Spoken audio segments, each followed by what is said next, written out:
Не жалеешь, братан, что 10 лет потерял? Да нет, что-то потерял, а что-то нашел. В этой жизни самое главное себя не потерять. Саян, ты! Заткнись! Отпустите меня, пожалуйста, у меня ребенок есть! Жизнь коротка. И не каждому в ней дано быть счастливым, богатым или красивым.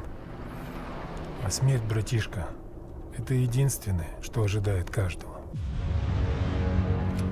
А теперь будет по-другому. Отец твой всегда отговаривал меня мстить за семью, за брата Руслана.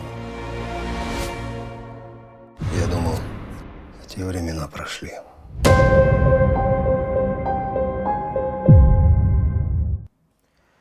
Radnoylar hammalarga assalomu alaykum. Bugun sizlar bilan keng muhokamaga sabab bo'layotgan va Bishkekda zapretga tushgan Reketir 3 haqida gaplashamiz. Ketdi. Ana endi bemalol 3-qismi haqida gaplashsak bo'ladi. Kinoni bosh qahramoni Sayan Bekkarimov oradan 10 yil o'tib qamoqdan chiqadi va uni Saken Aminov kutib oladi. Ya'ni kinodagi Aman, o'sha mashhur Instagramda, YouTube'da, boshqa platformalarda o'zini religiozniy va undan tashqari erkak kishiga bir boshqacha ta'sir qiladigan o'zini sitatalari bilan yoki bo'lmasam gaplari bilan, frazalari bilan tanilgan personaj. Не жалеешь, братан, что 10 лет потерял? Да нет, что-то потерял, а что-то нашел. В этой жизни самое главное себя не потерять. Эта сура называется Млюк, власть. В ней говорится о том, что Аллах сотворил жизнь и смерть для того, чтобы испытать нас. Жизнь коротка. И не каждому в ней дано быть счастливым, богатым или красивым. А смерть, братишка, это единственное, что ожидает каждого. Sayanni qamoqdan chiqqanini eshitgan Janni o'g'li Ablay tezroq Sayanni topib o'ldirishga buyruq beradi. Lekin kino davomida killerlar, yollanma qotillar hech qanaqasiga Sayanga yetib borisha olmaydi. Uni o'rniga Sayanni yaqinlari, Sayanni do'stlarini o'ldirishadi. Va 3-qismida yana bitta ahamiyatga ega bo'lgan personajimiz bor, ya'ni Amanni o'g'li Askar. Umumiy aktyorskiy sostavga to'xtaladigan bo'lsak, birinchi qismdan Sayanni ayoli Aman va yana boshqa personajlar ko'rinish berishadi. Undan tashqari salbiy va ijobiy yangi qahramonlar ham ko'rinish berishgan. Va aynan 3-qismida kino ijodkorlari haqida men sizlarga alohida to'xtalib o'tmoqchiman.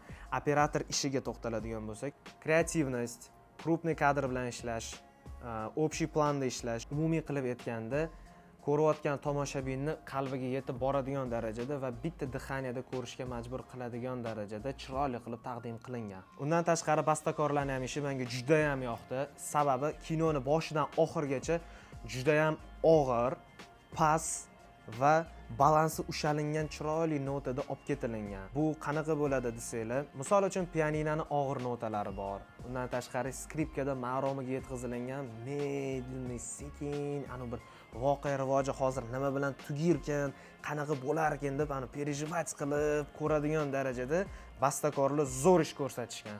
Men kino tugashi bilan shunday chiqishim bilan bastakorlar zo'r ishlabdi-da, birinchi bo'lib nimagadir shu kompozitorlarni maqtadim to'g'risi. Va undan tashqari vizual ishiga ham to'xtalmoqchiman. Sababi cherezchur qonli narsa yoki bo'lmasam cherezchur kriminalniy narsaga ham kirib ketilinmagan, juda ham maromida va me'yorda ushalingan. Tabiat qo'ynida juda ham chiroyli va o'ta ta'sirli bo'lgan momentlarni chiroyli qilib yetkazib berishgan. Misol uchun mana o'zingizlar ham ko'rsanglar bo'ladi. Я думал, те времена прошли. Отец твой всегда отговаривал меня мстить за семью, за брата Руслана. Qahramonlar bilan bog'liq bo'lgan otishmalar, qahramonlar bilan bog'liq bo'lgan har xil razborkalar yoki bo'lmasam vstrechalar, aytaylik, oddiy misol vizual taraflama mana bu sahna ham juda ham bir boshqacha chiqqan.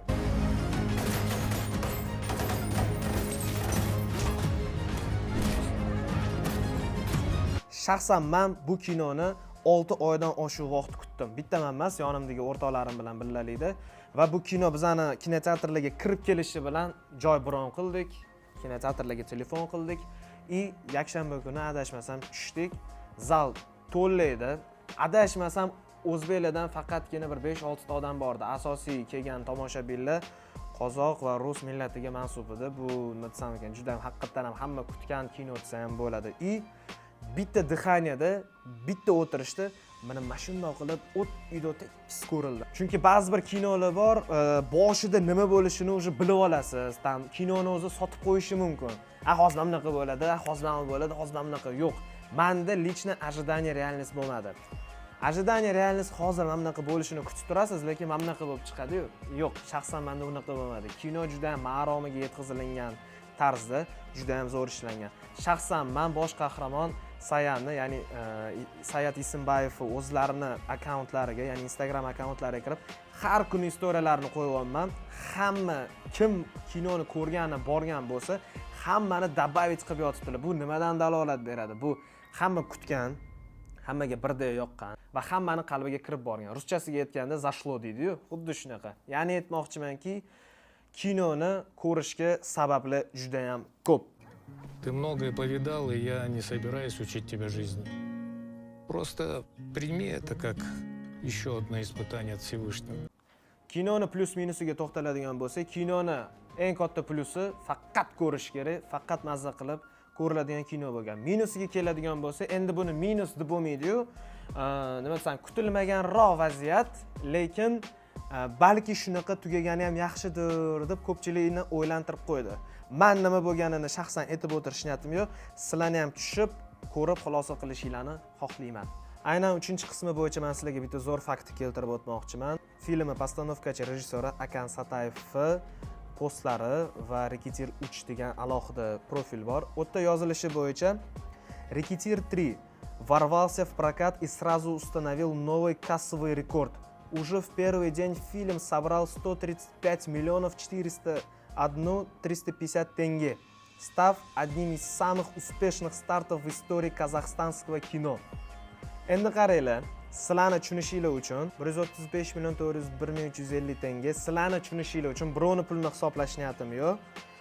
270 509 AQSh dollarini tashkil qilyapti. Bu nimadan dalolat? Bu nimadan dalolat deydigan bo'lsanglar, kinoni hamma kutgan. Kino bunaqa chiqishini hech kim kutmaganligidan dalolat beradi birinchi navbatda. Bu nima desam ekan, birinchi eshitgan eng zo'r katta faktlarimdan bittasi.